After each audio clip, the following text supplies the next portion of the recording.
Assalamualaikum warahmatullahi wabarakatuh. Teman-teman mewujudkan mimpi.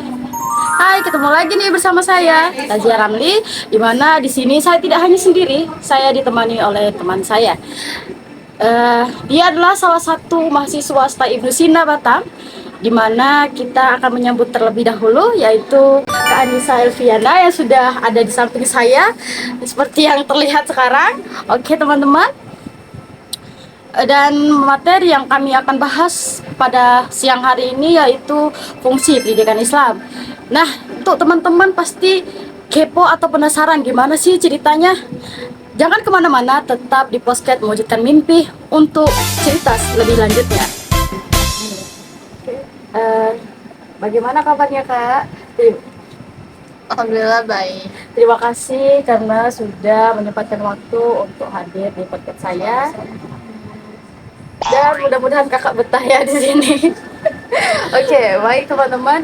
Acara selanjutnya kita akan memberikan pertanyaan-pertanyaan kepada Kak Anissa untuk dijawab. Dimohon untuk dijawab ya Kak.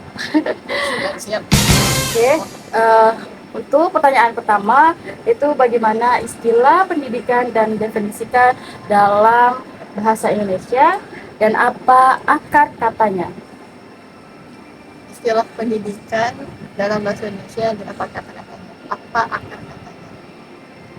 Dalam bahasa Indonesia, pendidikan itu diambil dari kata didik yang awalannya itu dan akhirannya an, artinya itu perbuatan ya, hal, cara dan sebagainya. Nah, dalam Undang-Undang Nomor 20 Tahun 2003 tentang Sistem Pendidikan Nasional, pendidikan itu didefinisikan sebagai proses terencana untuk proses pembelajaran agar siswa itu peserta didik aktif untuk mengembangkan potensinya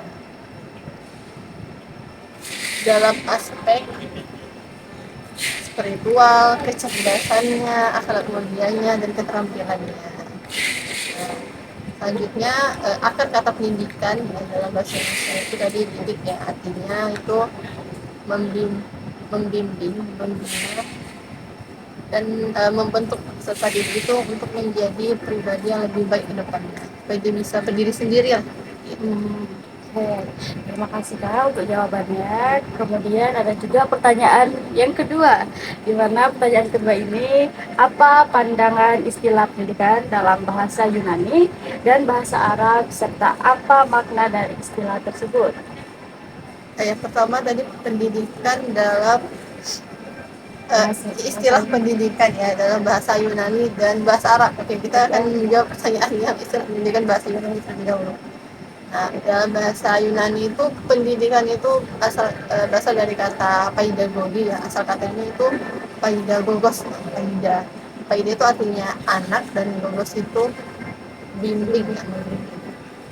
Jadi artinya membimbing anak untuk menjadi pribadi ini dewasa baik secara intelektual maupun moralnya. Selanjutnya istilah pendidikan dalam bahasa Arab. Bahasa Arab itu ada 3 yang dikaitkan ya. Yang pertama itu ada tarbiyah, taklim, dan takdim. Pertama taklim. Taklim itu artinya menumbuhkan, memelihara, mengembangkan dan mendidik. Nah, sedangkan yang takdim itu artinya mengajarkan pengetahuan atau pengajaran. Takdim itu artinya untuk maknanya itu pembinaan akhlak dan adab. Jadi dari ketiga istilah pendidikan dalam bahasa Arab tadi ada tarbiyah, ta'lim, ta'lim itu sama-sama mereka keterkaitannya itu menggambarkan tentang pendidikan. Pendidikan untuk ya membentuk peserta didik ya untuk menyempurnakan fitrah manusia gitu, dalam aspek intelektualnya, spiritual, dan moral. Jadi ketiga bahasa Arab tersebut sangat berkaitan dengan fungsi pendidikan Islam. Iya. Kemudian yang pertanyaan ketiga kak, jangan bosan-bosan untuk menjawab kakak. Oke, pertanyaan ketiga, di mana jelaskan bagaimana fungsi pendidikan Islam secara mikro berperan dalam peranan nilai ilahi pada anak didik. Fungsi pendidikan Islam secara mikro dan bagaimana menanamkan nilai-nilai ilahiyah pada peserta didik. Secara mikro, jadi di sini saya akan membahas mengenai istilah pendidikan Islam dan pendidikan agama Islam. Kita tuh sering terbentur ya antara pendidikan Islam dan pendidikan agama Islam. Tetapi berbeda. Berbedanya apa? Jadi pendidikan agama Islam PAI ya kan, biasa kita singkat, itu adalah usaha yang dilakukan untuk mempelajari mengenai personal agama tersebut. Sedangkan pendidikan Islam itu sebuah sistem yang uh, berlandaskan dengan pendidikan Islami, warnanya warna Islam gitu ya pendidikannya. Nah jadi tadi pertanyaan dari Kak Zia itu mengenai fungsi pendidikan Islam mikro secara ruang lingkup kecil, yaitu ada untuk pembiasaan ibadah pada peserta didik, terus penanaman akhlaknya. Nah itu biasanya kalau di sekolah swasta ya, itu biasanya kan udah ada ya program-programnya untuk menumbuhkan nilai-nilai ilahiyah untuk peserta didik itu lebih dekat kepada Allah.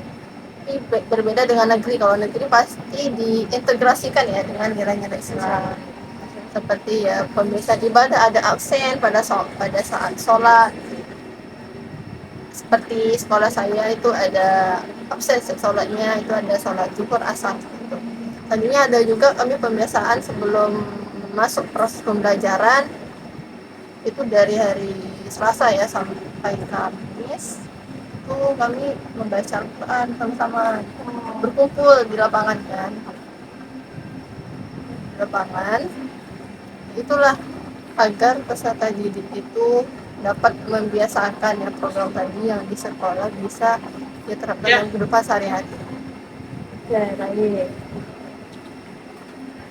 Jadi kegiatan-kegiatan yang ada di sekolah kakak tersebut mampu memberikan motivasi untuk anak-anak didik agar mereka terapkan di kehidupan sehari-hari. Oke, kemudian pertanyaan selanjutnya kak, jelaskan bagaimana interaksi dan saling mempengaruhi antar manusia dalam suatu komunitas terkait dengan fungsi makro. Fungsi pendidikan Islam dalam komunitas ya secara makro, secara luas itu sangat mempengaruhi sekali.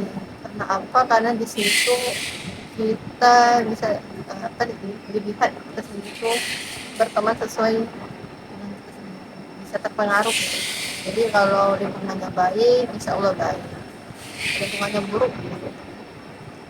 Dan juga di komunitas itu, kalau kita masuk lingkungan komunitas Islam itu bagus sekali, karena situ kita selalu ada kegiatan atau program ya untuk meningkatkan spiritual, terus saling menasihati dalam kebaikan.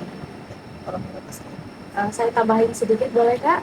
Mungkin di fungsi makro itu dia memang bagian sangat luas, dimana kita anak muda pasti sangat membutuhkannya namanya motivasi untuk mengembangkan komunitas yang sudah ada di lingkungan kita, seperti kayak Maulid Nabi. Kita anak muda harus merayakan kegiatan-kegiatan tersebut agar budaya yang sudah ada sejak lama tetap terjaga hingga sampai saat ini. Mungkin seperti itu ya kak.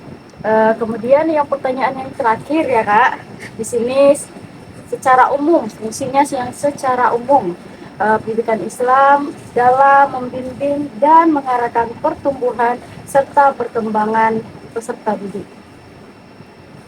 Secara umum fungsi pendidikan Islam itu untuk ya membentuk peserta didik yang berkembang, untuk bertumbuh, bukan hanya untuk dunia ya, tapi untuk akhirat juga, dalam segi aspek spiritualnya, akhlak mulia, terus takwaannya.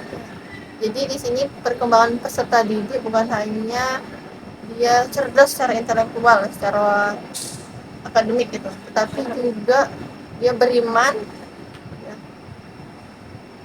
bermanfaat kepada pada masyarakat dan sekitarnya, karena sebaik-baik manusia adalah yang bermanfaat bagi manusia lainnya. Fayyabanas fil anfusinas.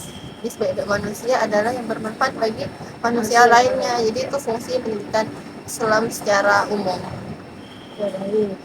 Jadi fungsi secara umumnya itu dia berkaitan antara yang keislaman dan non-Islam itu digabung jadi satu, seperti kayak menyeimbangkan antara dunia dan akhirat gitu ya Kak.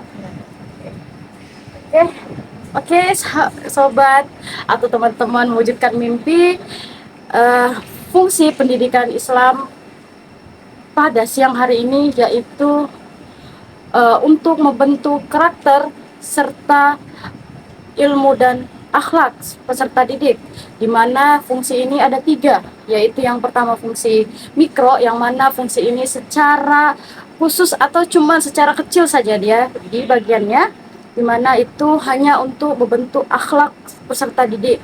Yang kemudian ada makro, di mana makro ini bentuknya secara luas, sehingga di sana terdapat menjaga budaya dan juga melestarikan keislaman yang sudah ada atau identitas umat Islam.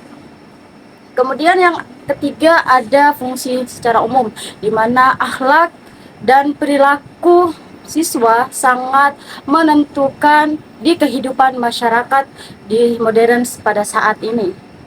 Oke teman-teman, jika teman-teman ingin menyaksikan atau ingin mengetahui episode selanjutnya di podcast Mewujudkan Mimpi, silakan mendengarkan episode selanjutnya.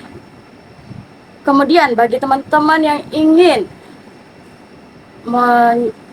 menambahkan saran dan kritik, bisa DM di Instagram aku, Tajia Ramli. Akhir kata, aku pamit, dan sahabat aku Anissa Elviana juga mohon pamit. Sekian, terima kasih. Wassalamualaikum warahmatullahi wabarakatuh.